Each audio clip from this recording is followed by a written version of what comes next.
जीवन में कभी कभी ऐसा मोड़ आता है जब इंसान को लगता है कि वह कुछ नहीं कर सकता। लेकिन इतिहास गवाह है कि दुनिया के सबसे महान बदलाव सबसे विपरीत परिस्थितियों में ही हुए हैं। जैसा कहा भी गया है, करत करत अभ्यास के जड़मति होत सुजान, रसरी आवत जात के सिल पर पड़त निशान। जब बार बार के अभ्यास से एक साधारण सी रस्सी पत्थर को काट सकती है, तो मनुष्य का निरंतर प्रयास उसकी मंद बुद्धि को भी परम विद्वान में बदल सकता है।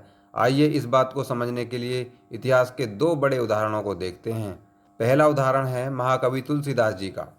तुलसीदास जी शुरुआत में कोई बहुत बड़े ज्ञानी नहीं थे, बल्कि उन्हें समाज में काफ़ी साधारण और कहीं कहीं मंदबुद्धि भी समझा जाता था।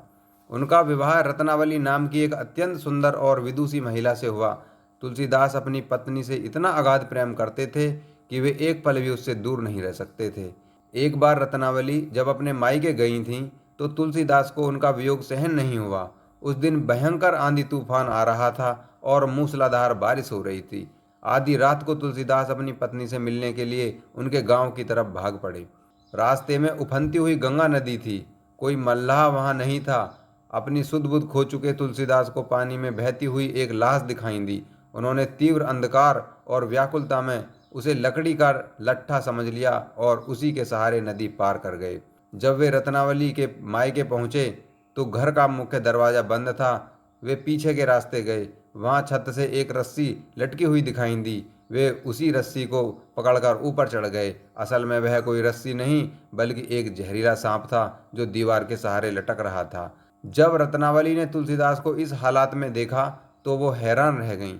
जब उन्हें पता चला कि तुलसीदास लाश के सहारे नदी पार करके और सांप को पकड़कर ऊपर आए हैं, रत्नावली को बहुत गिलानी हुई। उन्होंने तुलसीदास को डांटते हुए कहा, मेरा यह शरीर तो हाड़ मांस और चमड़े का बना है, इससे तुम्हें इतना प्रेम है। अगर इतना ही प्रेम और ध्यान तुमने भगवान राम से लगाया होता, तो तुम्हारा जीवन सुधर जाता और तुम संसार के बंधनों से मुक्त हो जाते। पत्नी के इन कड़वे लेकिन सच्चे शब्दों ने तुलसीदास के भीतर सोए हुए विवेक को जगा दिया। उनके दिल पर ऐसी चोट लगी कि वे उसी क्षण वहां से पलट गए। उन्होंने ग्रस्त जीवन त्याग दिया, संन्यास लिया और ज्ञान की खोज में जुट गए। निरंतर अभ्यास, तपस्या और भक्ति के बल पर वही मूर्ख समझे जाने वाले तुलसीदास आगे चल के रामचरितमानस जैसे महान ग्रंथ के रचिता बने, जिसने सदियों से करोड़ों लोगों का मार्गदर्शन किया है। दूसरी कहानी महर्षि वाल्मीकि जी की है, जिनका शुरुआती नाम रत्नाकर था। वे जंगलों में रहते थे और राहगीरों को लूटकर मार पीट कर अपने परिवार का पेट पालते थे।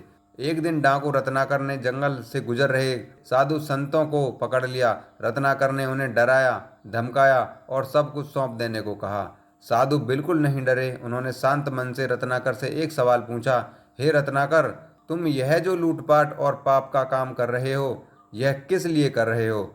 रत्नाकर ने सीना तान कर कहा, अपने परिवार के लिए, अपनी पत्नी और बच्चों के पालने के लिए।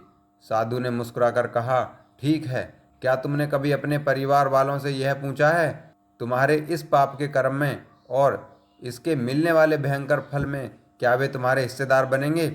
रत्नाकर को पूरा भरोसा था। उसने कहा, हाँ बिल्कुल बनेंगे, मैं उनके लिए ही तो करता हूँ। तुम बहुत भोले हो। एक काम करो, तुम हमें यहीं इस पेड़ से रस्सी से बांध दो ताकि हम भाग न सकें और अपने घर जाकर यह सवाल पूछ कर आओ। रत्नाकर दौड़ते हुए अपने घर गया।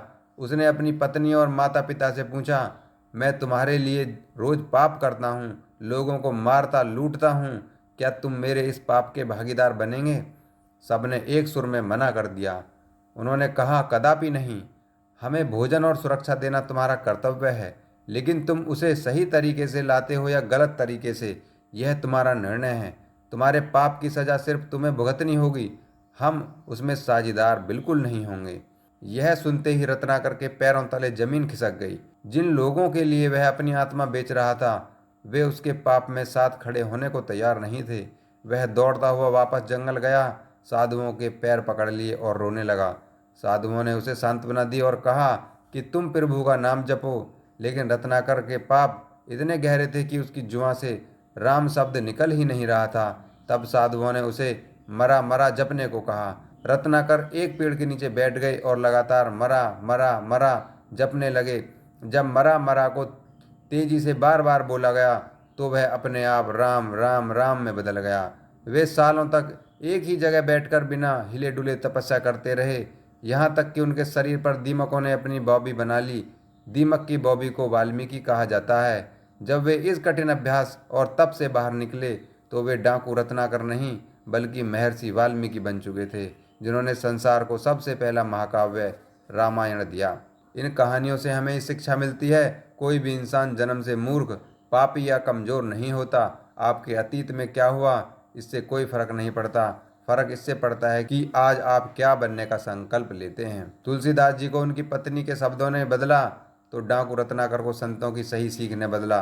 सही समय पर सही सलाह जीवन की दिशा बदल देती है। चाहे पत्थर पर पानी की बूंद हो या कुएं की रस्सी हो या मरा मरा का निरंतर जाप, बदलाव हमेशा लगातार प्रयास करने से ही आता है। एक दिन मेहनत करके छोड़ देने से कुछ नहीं होता। रोज थोड़ा थोड़ा प्रयास पहाड़ को भी हिला देता है।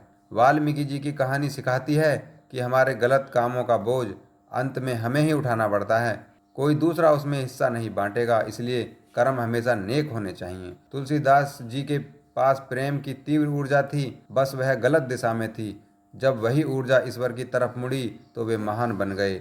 हमारे भीतर की शक्ति को बस एक सही दिशा की जरूरत होती है। इसलिए यह कभी मत सोचिए कि आप कुछ नहीं कर सकते। आपके भीतर असीमित क्षमताएं हैं। बस अपनी रस्सी उठाइए और अपने लक्ष्य के पत्थर पर बार बार घिसना शुरू कीजिए। निशान अपने आप बन जाएगा। जय हिंद।